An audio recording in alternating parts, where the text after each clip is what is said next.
Nadia Montenegro at Baron Geisler magkasamang nag-celebrate ng kaarawan ng kanilang anak na si Sofia Angela.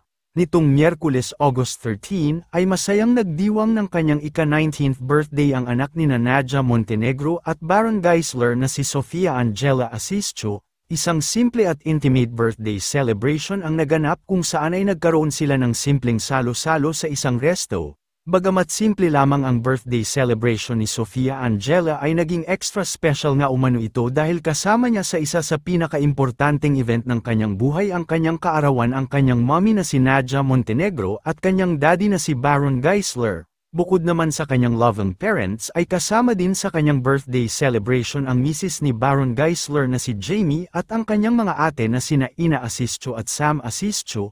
Marami namang netizens at fans ang pumuri at humanga kina Nadia Montenegro at Baron Geisler dahil pinili ng mga ito ang magpatawad sa isa't isa para sa kanilang anak na si Sofia at nagkaroon sila ng isang maayos na co-parenting. Narito panuurin ang kaganapan sa ika-19th birthday celebration ni Sofia Angela Asisio.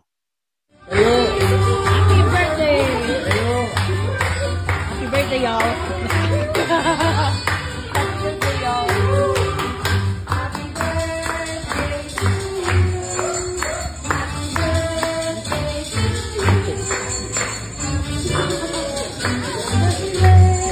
Happy na birthday pa!